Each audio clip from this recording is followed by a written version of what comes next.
Welcome to the Farm Truck and Asian YouTube channel, where it is what it isn't.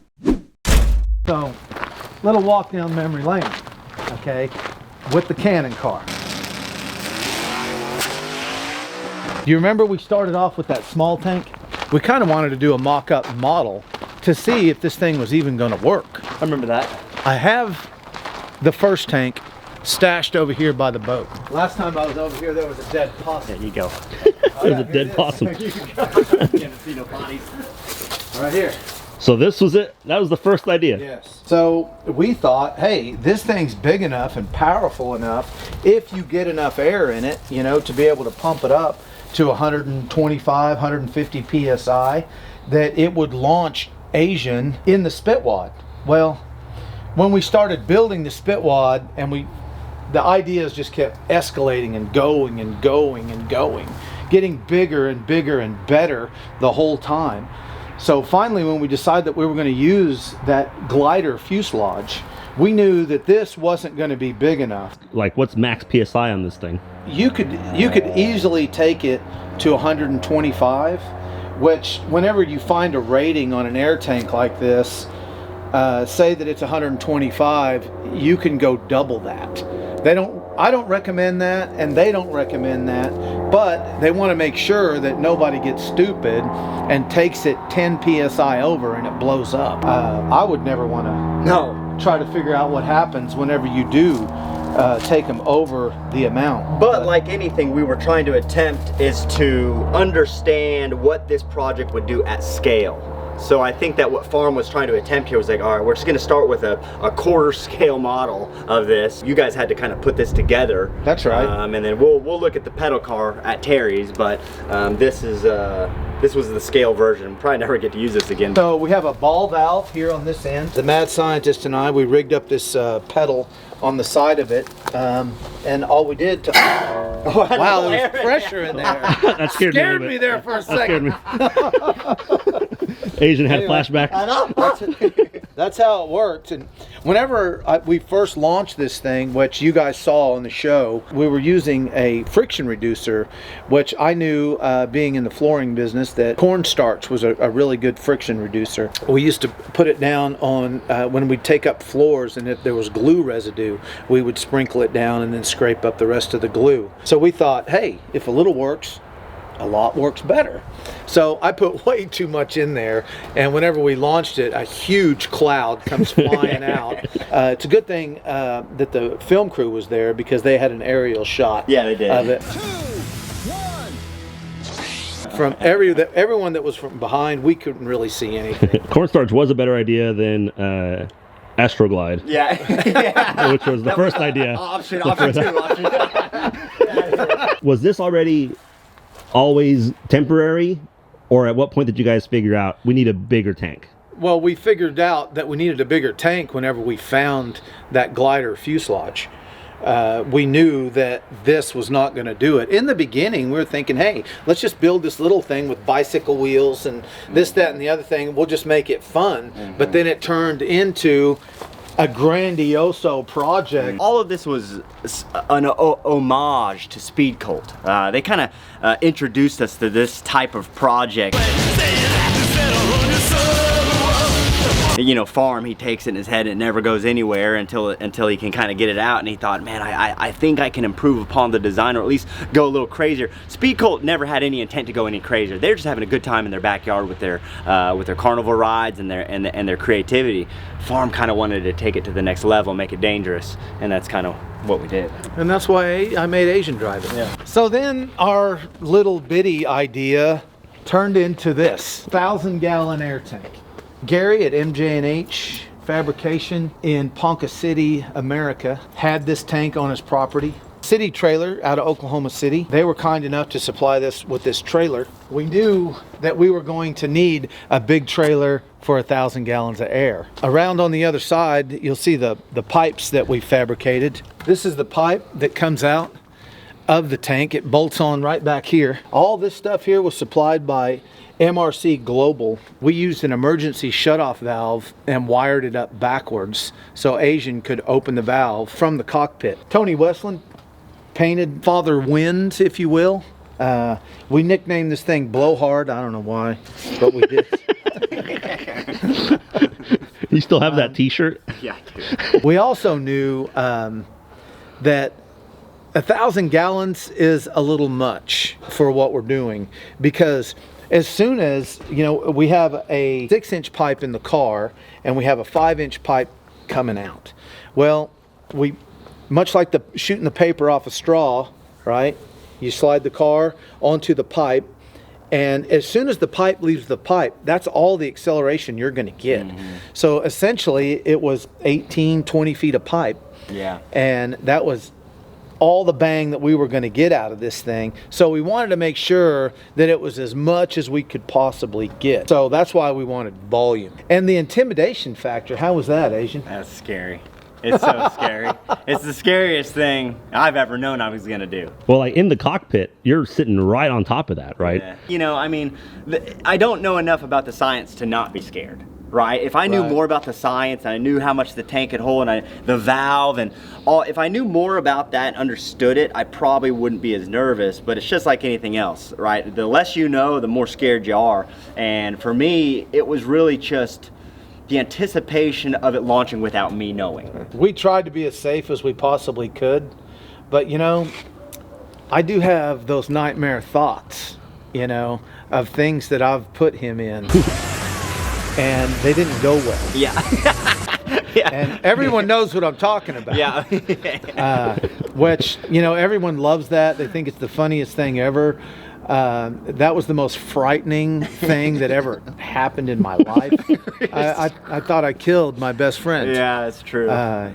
So I mean, how can you ever really enjoy that? Well, yeah. Both of us. The story is much better than the reality. That's right. And that's so right. I'm glad the story is hilarious, and I'm glad people connect with it, humorously. And I hope kind of when people see this, they see the same thing, right? I hope that they see this as entertaining. They see it as us using what little bit of courage and creativity is in your head to do something different. But it's super dangerous, super sketchy. It's totally dangerous. And the cool thing to me is, it worked. Yeah, and we're really kind of getting out of our element with this because there's no motor in this. There's no transmission. This is totally different technology than what we're kind of used to dealing with. You're exactly right, Lou. And that's why we always call in an expert. We always try to get, like Gary at MJ&H, like Todd at MRC Global. Yeah. He knew the valves. He knew the valving on the regulators. Gary knew how to modify and weld these tanks. I mean, we could have pumped this thing up to 150 psi, and that whole end could have blown off, pipe and all, with Asian going down the track. That was my fear. Yeah. And we even brought in some OSU physics professors, and they gave us little tips and tricks, but we soon realized that this thing wasn't going to go much further than maybe less than an 1/8 mile. It wasn't going to go that far. So we knew that the length of the journey wasn't going to be the danger. It was going to be the initial hit. Took their advice in some ways and the aerodynamics of it, but we just knew the vehicle wasn't going to reach that far, that threshold. I'm glad you brought that up because Gary at MJ&H, he's a country boy, and when in doubt, figure it out. That's our creed. He had some engineers that were saying, this thing ain't gonna do nothing. We kept trying to tell him, look, it's just a 60-foot racer. That's all this is. That's right. We're racing to the 60-foot. And it was kind of the redneck engineers against the college-educated engineers saying that it wasn't going to do anything at all whatsoever. We ended up with just a handful of people helping us. Everyone else didn't really understand what we were trying to accomplish. So they would draw this map out and tell us what wing pattern and deflection on the front. They would try to tell us all the width of the wheel. And so we ended up just trying to have to use our own redneck engineering to put it all together. I was impressed with it. I was impressed. Asian was impressed with the acceleration, that's for sure. My God. I don't know if they caught all the reactions, but it took my breath away, right? Like I've never accelerated that fast, ever. That's pro mod fast. Yeah. Well, I remember the force of this thing launching, and we had the feet down on this thing, and the trailer would move back That's right. 6 inches or so every time you launched. It was moving the truck 4 to 6 inches every time we launched. Really? We were a little ill prepared. We didn't expect the recoil of this thing Yeah. to move the truck. The gun. So we were trying to chalk the wheels on the trailer and the truck. We thought of other ideas by putting big plates of rubber down so it could kind of grip to the track. Also, it took a long time to get this thing level, set up, backed in to where it was straight. But after we did what we did, it was so worth it. Yeah. Yeah. If you watch it, the air goes into the tube in the car and it comes out so fast it exits the sonic boom.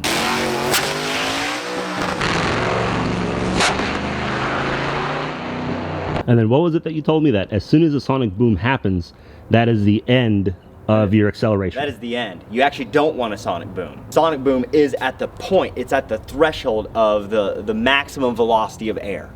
So you have to find a way to push past that. We weren't smart enough to figure that out. We didn't even know it was doing that. And this is your Asian nerdy moment. How'd you guys decide on this size of pipe? Well, we knew that we wanted as big a pipe as possible. We wanted it to be as light as possible. And, 6 inch in the car, it being steel, so it didn't explode. So any bigger, and my head was already touching. That's true. I forgot about that. right. That's So right. we would have had to move the pipe down. It would have been a 4-wheel drive looking setup, right? In order Yeah. for it to work, in order to make it look right, sit right, weight, for me to be able to still sit in it and not, and they had to lean me back almost 45 degrees to be able to fit. If I was straight up, and I wouldn't have fit. Well, we wanted you to be comfortable. Yeah, that wasn't You the know? reason. It wasn't the reason at all. That was the biggest pipe diameter we could fit in there without it looking funny, not working, being too heavy, or me not fitting. We do have plans to bring this to an event, set it up, and light Asian off again. Many of these builds, we didn't really have testing. It was, we got done There's no time. and then straight to filming the reveal episode, the race There was episode. no time, yeah. And most of the time when you watch an episode, you don't realize how much time it took for us to set up, for us to make sure everybody's safe, the team is in place, ready to rock. Secondly, the film crew has to set up. They got to set up to catch the That's shot. right, It's yeah. so important. They got to equally set up their shot. They don't want to miss the shot. They don't want to miss an in-camera POV. They don't want to miss the plume coming out, or worse, catch a disaster. It takes all day just to set up, right? So we're out there, and then by the time we're ready, the sun's coming down. We have no time to test. So we get maybe one test hit in, maybe. I can't think of a single episode where we had any real time where we're just like, oh, we have all day to test. And and that's the amazing part of it is, we go out there with intentions of filming an episode and hopes of some testing. Yeah. But it never works out that way. never We works out. always run out of time. Yeah. Especially, we were doing it during the winter. We just run out of time every single time. We did. But somehow everything always works out perfect for us. Yeah, that's probably the miracle of this whole season that you guys will be watching, is that every single time you're seeing the reveal or seeing the payoff, we had no time. It was the only time we did it, and every time it was a damn success. Yeah. From our standards. Sure. I thought it was just impressive as hell that we were able to squeak it through every single time. So let's head on over to the Mad Scientist and check out the car.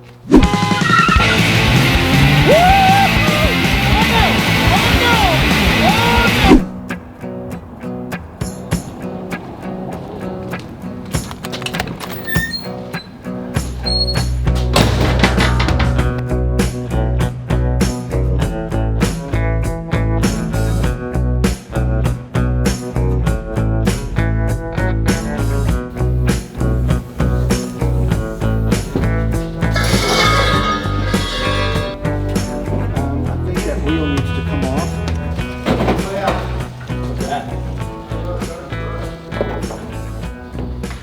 All right, so this goes right there. The first thing that always grabs everybody about this whole thing is the awesome job that Tony Westland did on the paint job, the mouth. with the teeth. Tony Westland, everybody knows that he's the guy that painted the Dung Beetle. And then Dale from Performance Paint, he's the one that painted this awesome heavy metallic silver. Anyway, Asian and Lou, they killed it on all the decals on this thing, you know. Went around and put all the military stuff on there, spitwad. This is my favorite, the test pilot. And he truly was a test pilot through the whole thing, you know. Stroud Safety supplied the parachute for us. We would have loved to have been able to pull it, but the day that we were out there was no way that we were going to be able to do that without dragging Asian over the wall, because it was a 30, 40 mile an hour wind with gusts up to 50. And this is one of their small, this is actually a motorcycle. This That's is one for a right. motorcycle. Cadillac tail light in the back. We wanted it to have that. Yeah, so this has been shortened. All of this is still a glider, which a glider is essentially an aircraft with no engine. It is launched by pulling it or dragging it with another airplane. This was a wrecked one with no fatalities, fortunately, so it wasn't bad luck. Everything was shortened, refabricated, and adjusted to make sure that it would work for this application. Dragster wheels. S&W supplied all the wheels and the suspension spindles. It's all Top Fuel Dragster stuff. We went from bicycle wheels. We were wanting to use that just to keep it cheap and light. Then when we realized that, hey, we're using a 1,000-gallon air tank with a 6-inch pipe that's 20 feet long, we thought we need to bring some safety into this thing, you know. Ultralight brakes on the rear only. I didn't use much brake at all because there just wasn't enough traction on the tire to actually, it was just flat spotting the tire. That's right. It's like trying to stop a 10-speed. That's all it would do. Know? If you got those real skinny tires on a 10-speed and you go to lock them, it just immediately locks up the brakes. Immediately. But we knew whenever we put these brakes on here that that we weren't going to actually use it to stop the vehicle.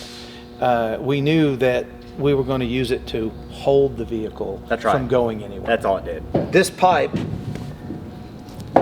it ends here and then it rolls all the way through, and you can see, you see there it is right there. Well, it's all enclosed in there, you really can't see, but Asian's actually sitting on the pipe. This is the dash that the mad scientist laid out with all airplane gauges, and they all work if they were hooked up. I love that steering wheel too. Where'd the steering wheel come from? We got that at the airplane salvage in Dallas. That's right. Right? These were actually the takeoff instructions and landing instructions that came out of the original glider, and I just thought it'd be cool to stick those back in there. Yeah, we got a lot of cool stuff from that airplane salvage. I picked up we were on our way out, and I actually picked up a watch. And I was like, oh, look, I found a watch. And I was showing it to the guy there, and I was like, hey, is this part of an airplane? I was just being stupid because that came off a dead guy. I was like, oh! I remember that. Yes. Yeah. I dropped that so quick. Okay, and then this is the end of the pipe. So as long as that pipe is that comes off that 1,000-gallon air tank, it slides all the way through the car. This is for looks, you know. We thought part of that, you know, aircraft look, the warthog look. Yeah, we use this on essentially a CNC. Built this whole thing from a CNC and piping there, so that's kind of cool. I think this is one of the coolest vehicles that we can't drive on the street. We can't. There's nothing we can do about it. It's truly an art form. Everybody took their talents and applied it to this. That's right. And made a one-off vehicle. There is nothing like it in the world. For it to come out looking as symmetrical and as aerodynamic and as functional as it is, it's really one of my favorite vehicles that we can't drive. You know, Electric Joe came through with a way to rig up the button in order for Asian to push the button here. It's the old microphone button, and that was the launch button. It sent a signal to the safety valve. So you're sitting there at the light, and that's what that's the button you let go of, or you press. I'll get back in it. You know what, Asian? I've never tried. Oh, get in there then. You've not said it? I've really? never ever. Dude, we built this thing, slopped it together, right? And I wanted to drive it. Yeah, we just didn't have the time. But we didn't have time. Everyone should have drove it. Yeah. Oh. Everyone didn't have the balls to drive it. But just know that you'll hit your head until you get fully. Oh, get your phone. Yep. Crush that bitch. Obi-Phone Kenobi.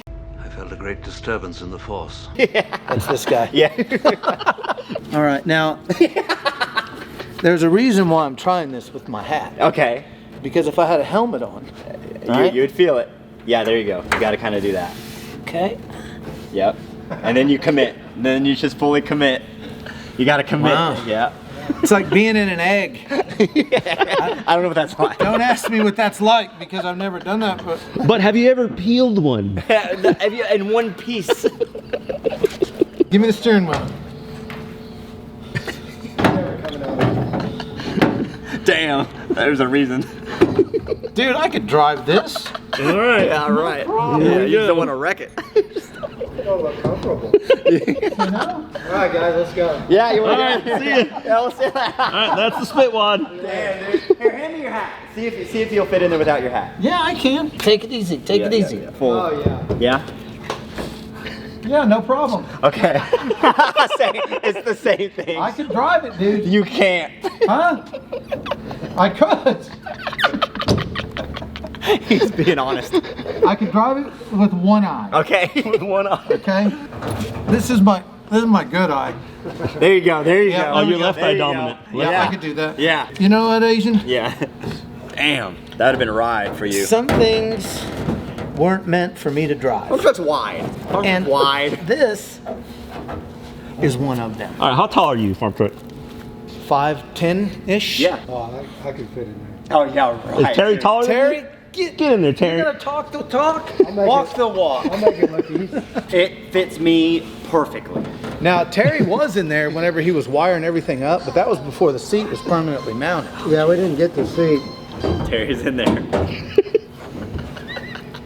Oh yeah, you're right. But wait, there's more.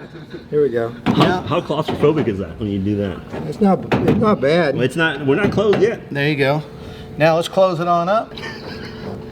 Wow, you Terry. Terry got in there, didn't he? Terry's Do it. tearing it up. Yeah. Yeah, but my butt's almost to my. Oh, you scoot way forward? Yeah, because look, if I Gotcha. do this. Okay, I'm in the seat now. Yeah. Yeah, that's so, but that's the problem is that it will push you back into the seat. Right. The G's push you right back. That's right. Okay. Asian gets in there no problem without a helmet. I could jump in this thing. Don't even know if we could have done it. Could we have squeezed half an inch to get other people in? You know, what could we have done? We could have reclined it a little bit more. Okay. The more that we reclined him, the less he was going to be able to see. We were going to lay him down, and he Yeah. wasn't going to be able to see past this. Because I'm already here. Plus, whenever you close this thing, it gets very, very blurry at the top whenever Yeah, you're that's right. looking along the edge of that plastic. So really, he can only see, you know, probably 6 inches or so. Yeah, that's right. I wonder if we got any battery life in here to strobe it. We're off. Okay. Oh yeah. There we go. Oh, I love that sound. It's blinding, man. Yeah. This is like a little PTSD with that sound because when you're in, when you guys were ready, when you guys were like Asian ready, I would turn that on, and that sound was a little PTSD, right? Because that sound, that's all I could hear. So you just went through it. You just had a Yeah, moment. yeah, a little of bit. hearing that My just palms now. are sweaty, right? Like I have a physiological reaction to that sound. And then you mentioning what that switch is like, oh God, that was Yeah. it. Once that was on, it was only fear, That's right? right. And then it was like, don't accidentally push that button. Hearing everybody ready, right? Because it was only my job to just push the button. Everybody's ready, everybody's clear. Because that was also my fear, is that nobody's gonna run in front of the thing.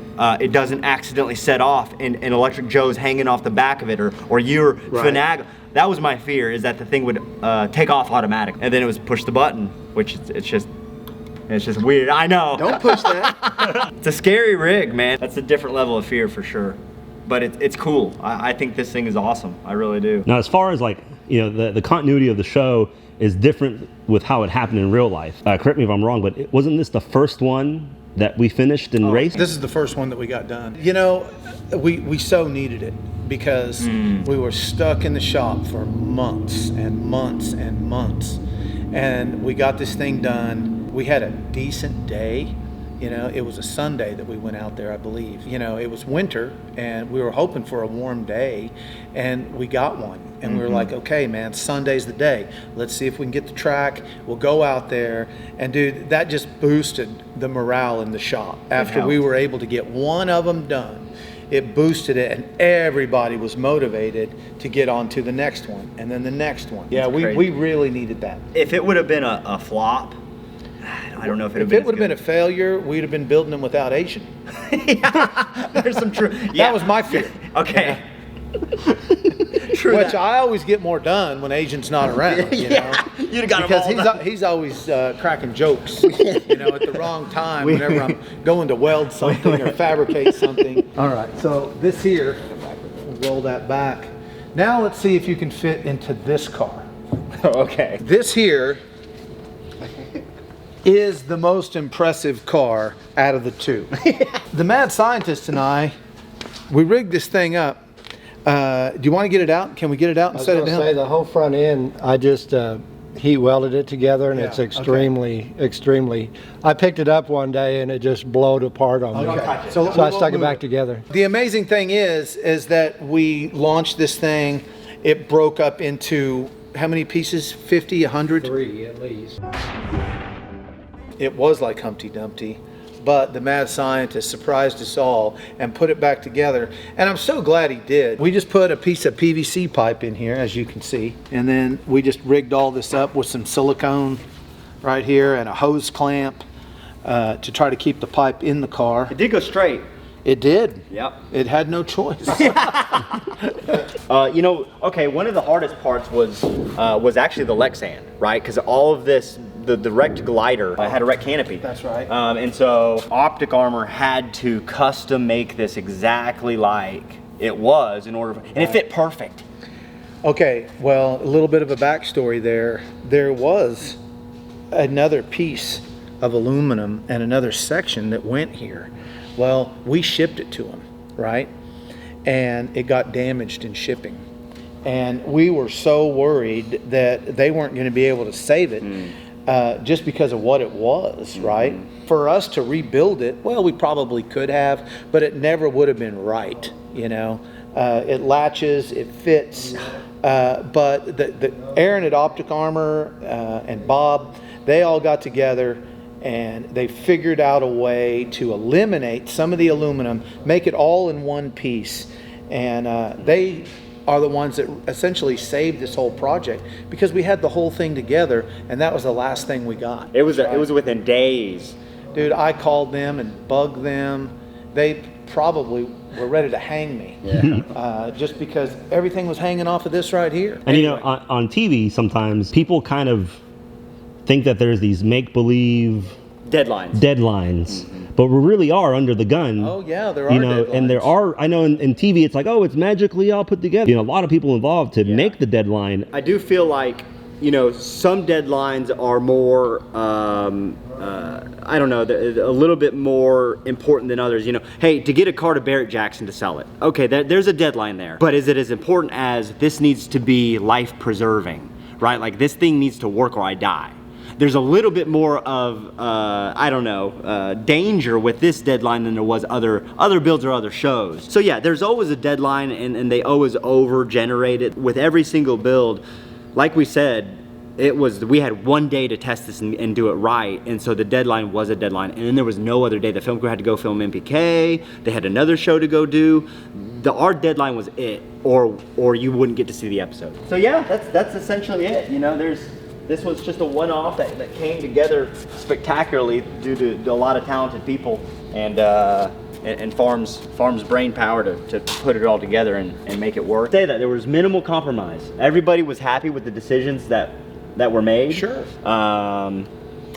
Weight was the only compromise. Right. Weight. Trying to figure out how to make it as light as possible. Well, we knew that we could have used a PVC pipe for this, right? Yeah. And it probably would have held, but we didn't want to take the chance of it not holding. Essentially, that's what Speed Cult used. Yeah. They used PVC pipe and it worked fine. It did. Dealing with volume, Okay. that's when it gets dangerous. So we also knew that if we had a steel pipe and we ran the cage off of that, that we could have sent you into a brick building and you could have survived. Right. You know, because the whole cage comes off of this long steel 6-inch pipe. You know, I guess my hope is that we took Speed Colt's idea, we advanced on it. I hope somebody takes this idea and does something. That's right. with That it, would be cool. right? If somebody has their own idea, maybe onboard air. I don't know. Sure. Right? Like Could be improved somehow. it could be improved. Outside of this, our brains, this took everything. It made an episode. We got the job done with it. I think we're proud of it. But more than anything, I hope somebody takes this idea and applies their own theories, talents, and creativity to doing their own version of it. Hope you guys enjoyed the episode. Hope you guys enjoyed seeing the kind of the breakdown of this build. It was definitely a lengthy one. So there's actually 5 more There's to go. 5 more to go 5 after more this. builds. Yep. Yeah. So And we plan on doing every single one of them. Every one of them is not in our possession, but some of them might be a little bit late of us actually getting them on the air. Yep. The week that they do air on the Discovery Channel. Yep. We hope that everybody tunes in, Yep. watches our show on Discovery, Yep. and enjoys it. You know, we built a lot of unusual things, much like this. don't forget to like, subscribe, hit the bell for notifications, and leave a comment below on what we should build next. Oh, and buy this shirt. Buy that t-shirt right there. Buy that one. Here, I want to get in it. Let's try that. Yeah. I'm a little taller than this here. Easy, easy. It'll hurt you. You can do it, Lou. Dude, You can do it. my knees are as far as I can go. Yep. Yeah, you kind of got to do that. That's it. I am maxed out right there,